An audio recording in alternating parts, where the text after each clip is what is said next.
And I'm afraid of darkness, so life is better when you light me up.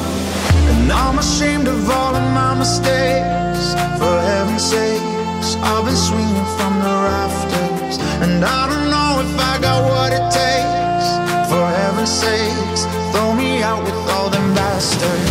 Small disasters, they got me running from myself at night. And all I'm after is a better way to shine a brighter light.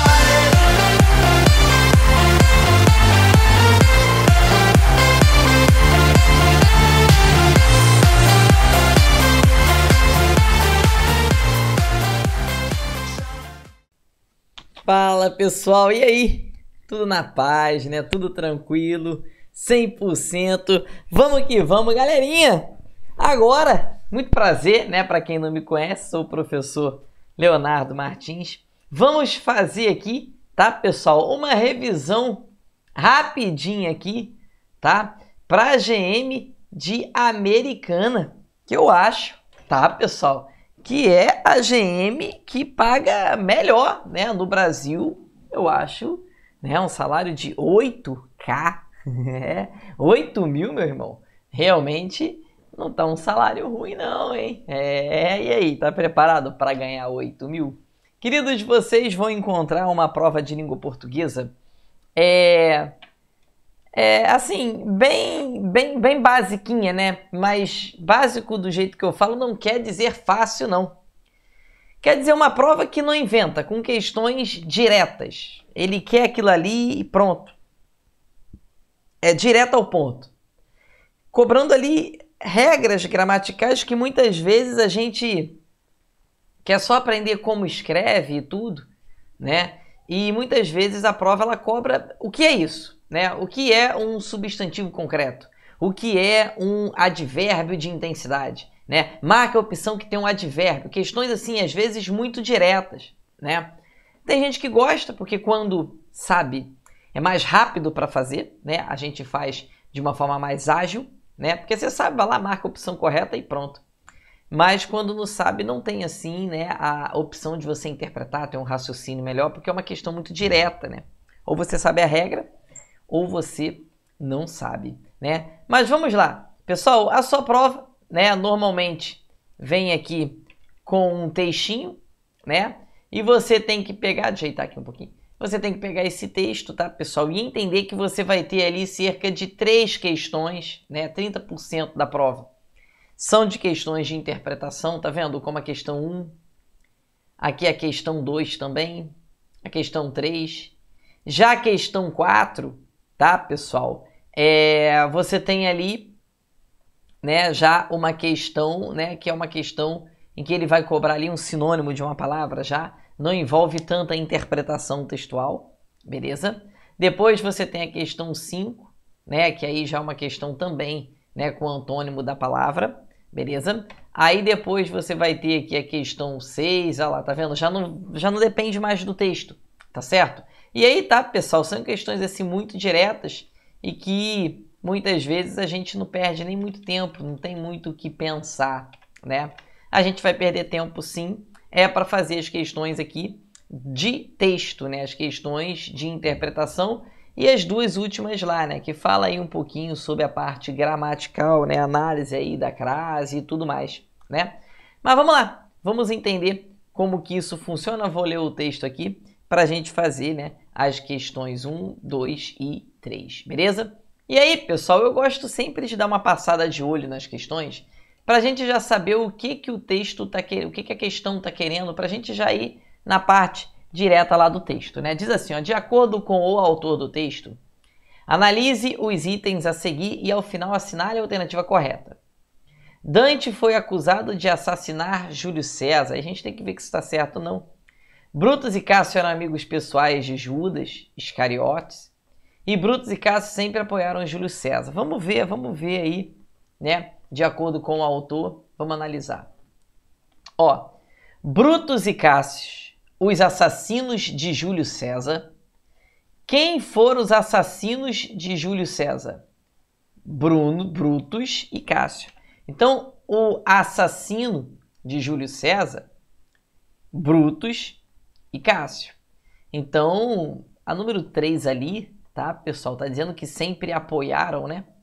A número 3 provavelmente tá errada, né? Porque eles mataram o cara, pô.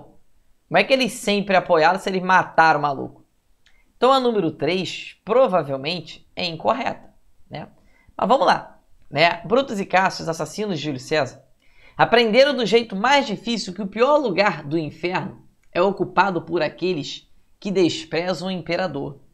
No inferno de Dante, os 2 senadores romanos são condenados a passar toda a eternidade no círculo mais baixo do inferno. Lá, junto de Judas Iscariotes, são mastigados cada um em uma das 3 bocas de Satã. Que porra de texto é esse? Tá repreendido. Para sempre sendo dilacerados, mas nunca mortos. As infelizes almas foram o triunvirato dos maiores traidores da história e constituem o pior de todos os pecados, traírem seus benfeitores.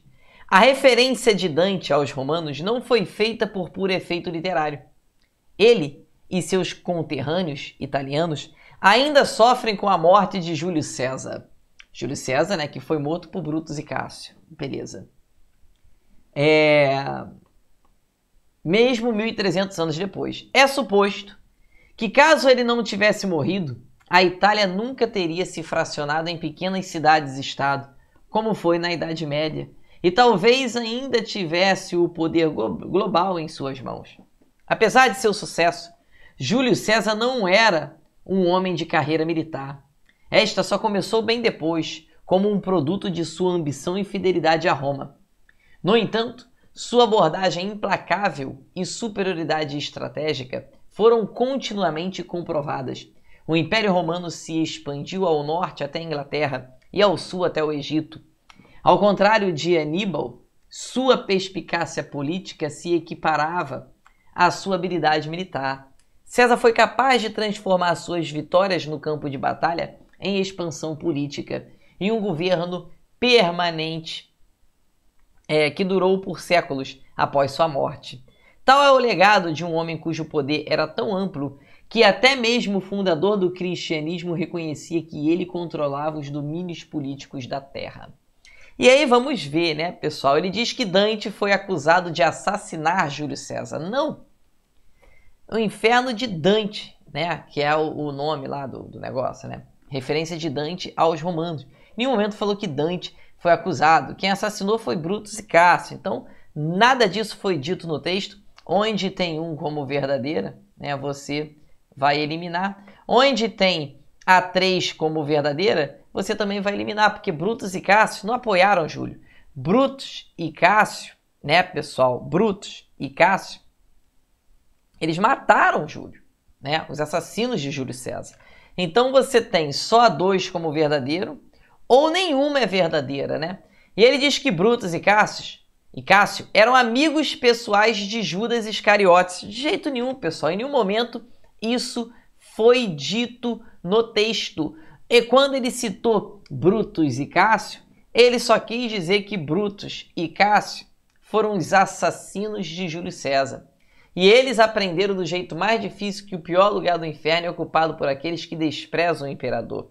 No inferno de Dante, os 2 senadores romanos são condenados a passar toda a eternidade num círculo mais baixo do inferno. Beleza, pessoal? Então, nada a ver, tá? Falar que eles eram amigos, tá, pessoal? Então, amigo de Judas, de jeito nenhum. A menção deles foi feita ali dizendo que eles mataram, assassinaram Júlio César. Então, pessoal, letra E, gabarito, nenhum dos itens é verdadeiro, tudo bem? Gabarito, letra E, na questão de número 1, certo? Vamos ver a questão de número 2, né? E a questão de número 2 diz o seguinte: de acordo com o autor do texto, analise os itens a seguir e ao final assinale a correta, né? Veja bem aqui, pessoal, olha só que interessante, ó. Júlio César deixou um legado que durou séculos após sua morte. Acredito que sim. Olha só.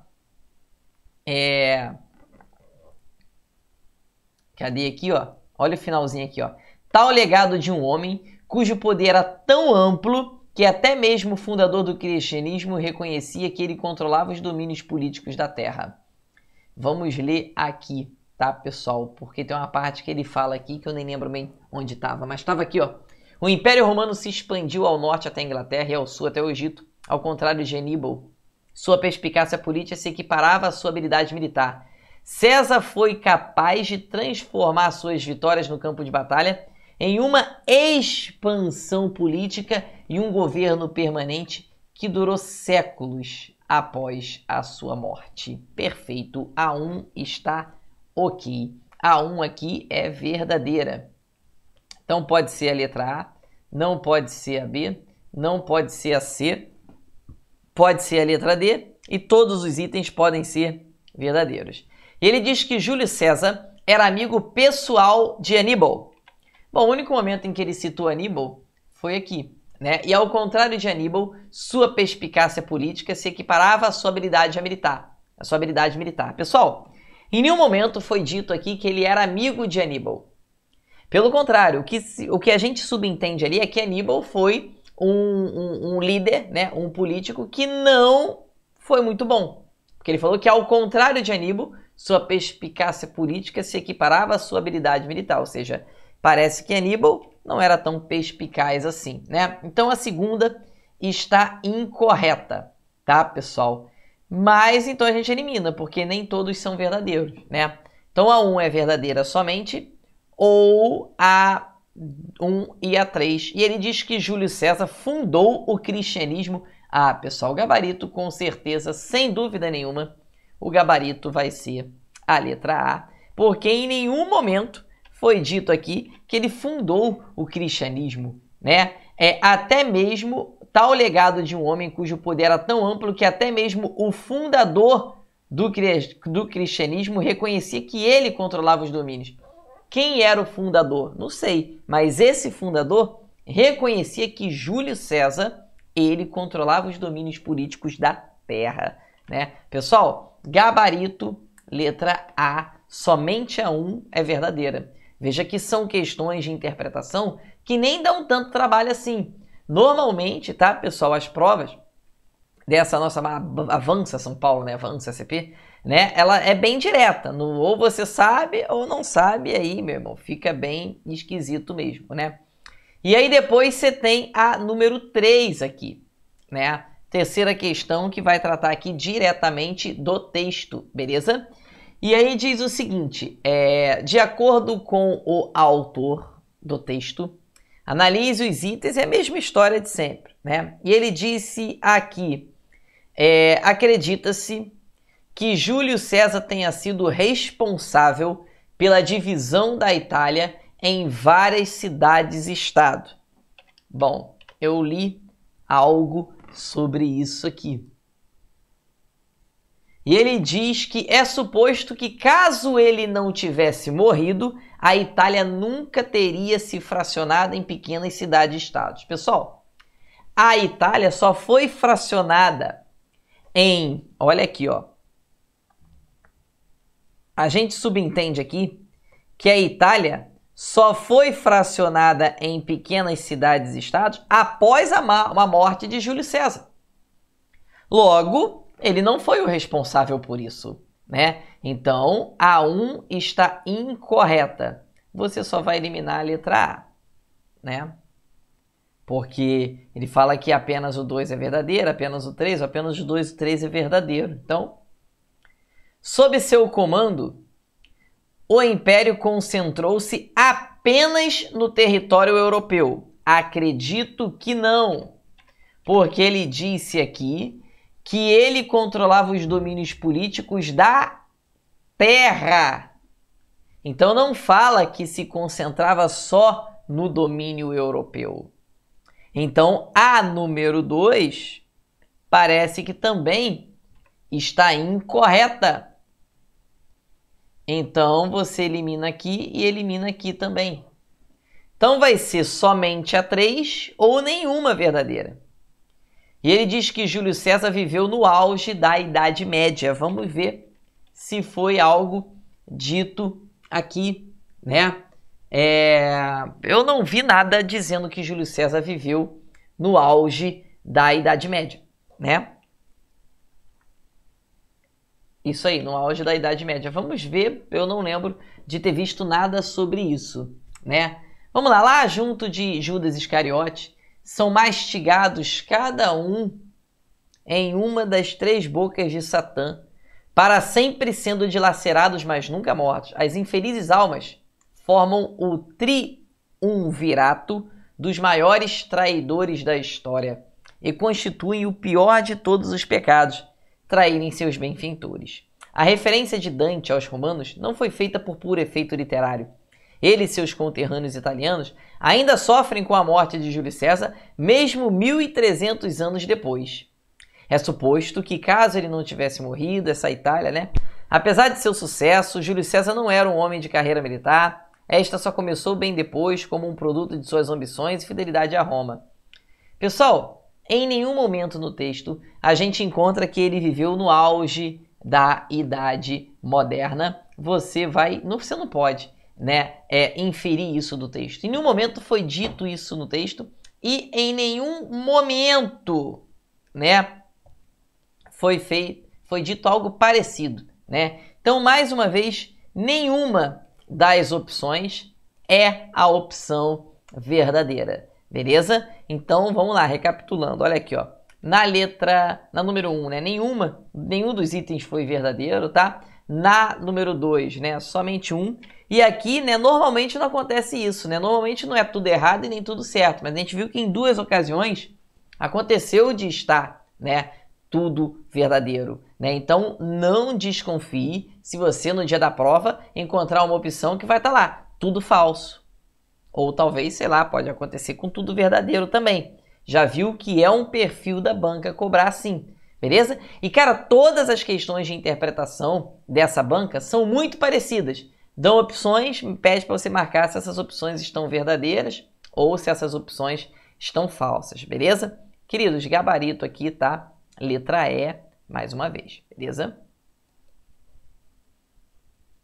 Entendeu? Então, não é nada difícil, beleza? Aí vem a questão 4. Queridos, a questão 4 é uma questão, cara, você, tá, pessoal? Você não é professor de história. Até eu, quando eu vi essa questão, eu falei, cara, o gabarito deve ser a letra D, porque tá muito diferente, né? E eu vou dar uma pesquisada aqui para ver se realmente o gabarito se configura sendo a letra D, né? Pessoal, olha só, no texto o autor utiliza a expressão triunvirato e assinala a alternativa em que não apresenta um termo semelhante a essa palavra. E aí, pessoal, o triunvirato está exatamente aqui, olha aqui, ó. As infelizes almas formam o triunvirato dos maiores traidores da história. E aí, pessoal, o que seria um triunvirato? Pessoal, o triunvirato, isso aí eu tive que pesquisar, né, pessoal? Na prova, você ia fazer aqui, tá, pessoal? Marcar a opção que mais se distancia. Triunvirato, triarquia, trio, trino, triádica, tudo remete a 3, né? Então, a gente tende a acreditar que tudo bem. Agora, o que não se assemelha, o que não é parecido, quinquenal, né? Que aí mudou completamente, né? E aí, pessoal, vamos lá entender, né? O que é? Aí eu não sabia, tá, pessoal? Eu, claro, obviamente, eu fui lá no Pai Google e pesquisei. E eu vi que o triunvirato foi uma aliança, tá? Foi uma aliança política envolvendo 3 generais cujos nomes eu não lembro. Eu li lá no Google, mas eu não lembro. Eu lembro que um era Crasso, agora o outro era César, se eu não me engano, isso. E o terceiro, acho que era o Pompeu, beleza? E aí, né, era uma aliança política envolvendo esses 3 generais aí. Não sei muito de história, mas, né, não é meu forte, nunca foi, beleza? E aí você tem, né, pessoal, a triarquia, né? E aí você tinha ali, né, pelo que eu lembro, tinha os nomes, né? Triarquia, Triunvirato, Trina, tinha um 8 que também era Troika, se eu não me engano, né? Enfim, tem esses nomes aí.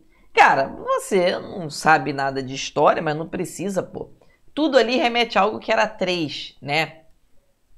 E aí você vai ter quinquenal, que é totalmente diferente, ele que é o que não se assemelha. Cara, letra D, né? Você vai marcar e sem medo, é realmente o gabarito, letra D. Não tem nenhuma pegadinha, tá legal? Já essa questão aqui, ela já traz pra gente, né, pessoal, uma situação um pouco mais complexa, né? Um pouco mais chata. Porque ela vem trazer aqui um sinônimo, assinale a alternativa que apresenta o sinônimo não, o antônimo da palavra perspicácia. Pessoal, e o que é você ser perspicaz? Você ser perspicaz é você ser esperto, você ser safo naquilo, né, que você está fazendo. Você ser perspicaz é você ter discernimento. Então, ter discernimento, antônimo é o oposto, tá? Então, você ter discernimento é quando você é perspicaz em um assunto, é porque você tem discernimento sobre aquele assunto, beleza?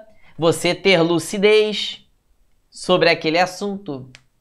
Você ter clarividência sobre aquele assunto. Aí você fica em dúvida das duas palavras que realmente trazem ali muito, né? Um sentido muito difícil, né?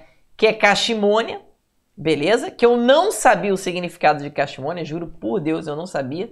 Depois eu fui ver, tá? Pessoal, realmente, né? Cachimônia é realmente algo voltado para perspicácia, expertise, né? Mas quando eu peguei essa questão para fazer, eu matei porque eu já sabia o sentido de estultice. Pessoal, estultice é algo relacionado a estupidez. É algo estulto, é algo que demonstra estupidez. E você ser estúpido é completamente oposto de você ser perspicaz. Por isso que o gabarito é a letra E, com certeza. Beleza? E aí, né, ficam essas questões aqui, né, pessoal, que são realmente questões assim bem enjoadas, né? Pô, uma questão que eu acredito, né, realmente aqui que não te demonstra muita coisa, né? Questões muito diretas, né, e tal. Essa questão mesmo aqui, o cara que errasse, né, não teria nem muita culpa, não. Uma questão que cobra ali palavras esquisitas e tal. Eu tive sorte de saber que estultice remete a algo estúpido, remete à estupidez. E aí ser estúpido é totalmente o oposto de ser perspicaz. Mas eu acho que dava para ficar bem na dúvida com cachimônia também, né? Que muita gente nunca ouviu falar essa palavra. Assim como eu não sabia o significado dela. Tive que ver no Google. Olha só que loucura, né? Eu só matei aquela questão ali porque eu sabia, né, que estultice era algo relacionado à estupidez, tá? Essa aqui já era uma questão mais fácil porque aqui você tem, na número 6, continuamente. Pessoal, continuamente tem o sufixo mente. Pessoal, e o sufixo mente é um sufixo formador de advérbio. Se a palavra termina em mente, pode ter certeza, né, caso ela tenha um sufixo mente, pode ter certeza que ela vai ser um advérbio. Finalmente, semanalmente, malandramente, rapidamente, suavemente, lentamente, sabiamente. Tudo isso vai dar essa ideia de advérbio, beleza? Mente é um sufixo formador de advérbio. Essa não traz dúvida.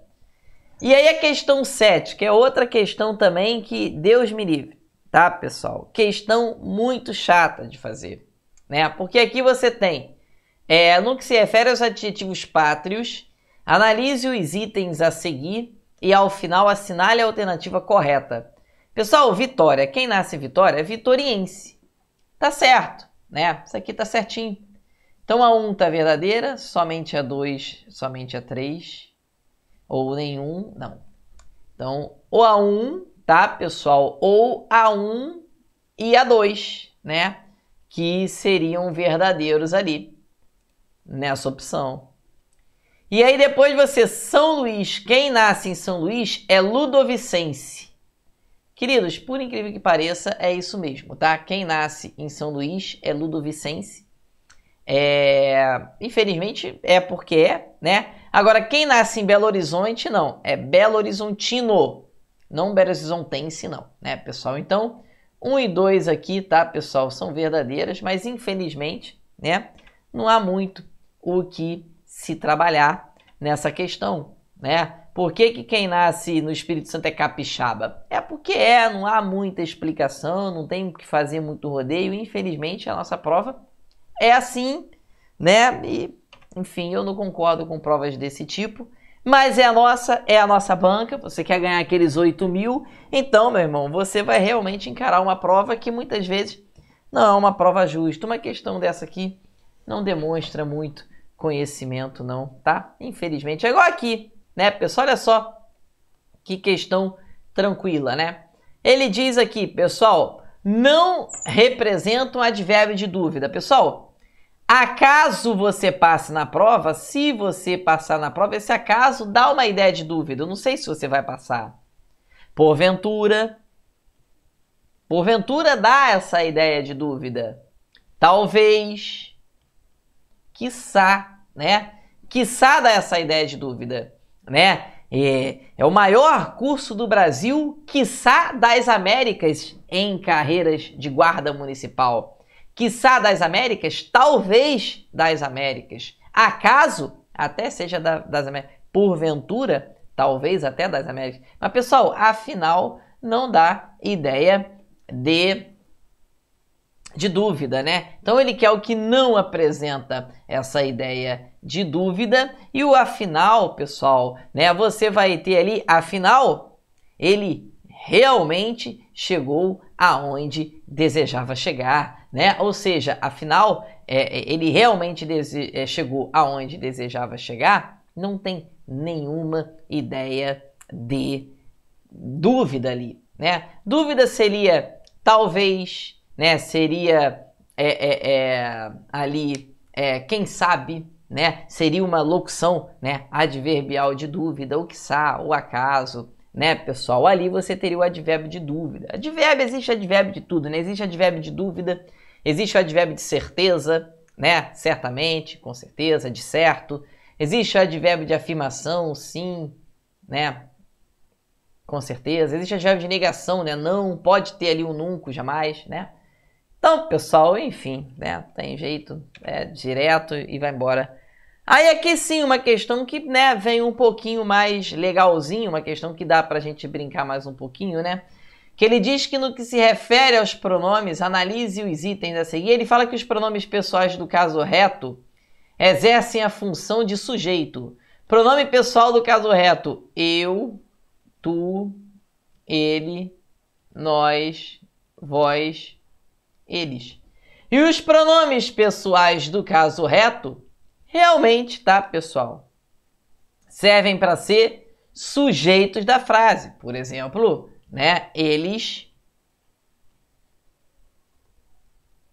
conseguiram a vaga. Eles conseguiram a vaga, eles conseguiram a aprovação, né?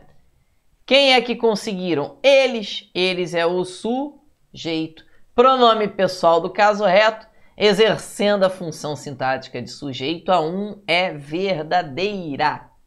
Então, a 1 sendo verdadeira pode ser letra A, letra B e C não podem ser. 1 e 2 ou 1, 2 e 3, tá, pessoal? Vamos ver aí. E ele diz na número 2, pronomes pessoais do caso oblíquo substituem os substantivos e complementam os verbos. Sim, pessoal, veja aqui, ó. Eles conseguiram a vaga. Eu posso dizer que eles a conseguiram. E aí você vai ter eles exercendo a função sintática de sujeito, assim como nessa frase aqui. Quem consegue, consegue alguma coisa, verbo transitivo direto. A vaga só pode ser o objeto direto. Logo esse azinho aqui, ó, objeto direto. Completa o sentido do verbo. A 2 está correta. Então eliminou a letra A também. 1 e 2, somente 1, 2 e 3.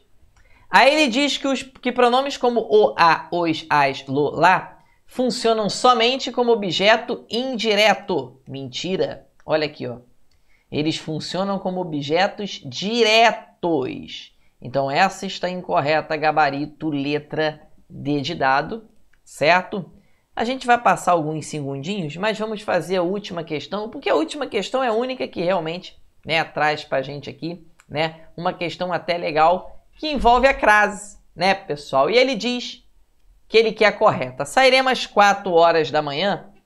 Pessoal, às 4 horas da manhã, quando você tiver com hora exata, às 4 horas, às 11 horas, sairemos às 12 horas, às 10 horas, você tem que ter a crase.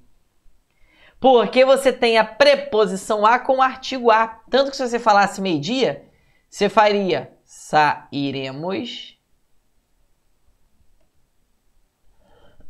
ao meio-dia. Virou ao? Virou, né? E aí você lembra, não sei se você chegou já a fazer, né, o nosso curso aí. Mas a regra básica de crase é essa. Trocou a palavra feminina para a masculina, se o a se torna ao, tem crase. Obviamente, essa não é a única regra, mas é a regra básica, tá? Ó, à medida que o tempo passa, fico mais feliz por você. Pessoal, à medida que é uma locução conjuntiva. As locuções adjetivas, locuções conjuntivas adverbiais e prepositivas, locuções centradas em palavras femininas, como é o que ocorre com medida, precisam ter a crase. Então, as duas aqui estão corretas. Então, você elimina aqui tudo. Então, só pode ser a letra E. Porque quero o molho à moda italiana. Pessoal, a moda italiana é uma característica do molho. É uma locução adjetiva centrada na palavra feminina moda. A locução adjetiva, a locução conjuntiva, como é o caso do à medida que, a proporção que, né? Essas locuções centradas em palavras femininas precisam ter a crase.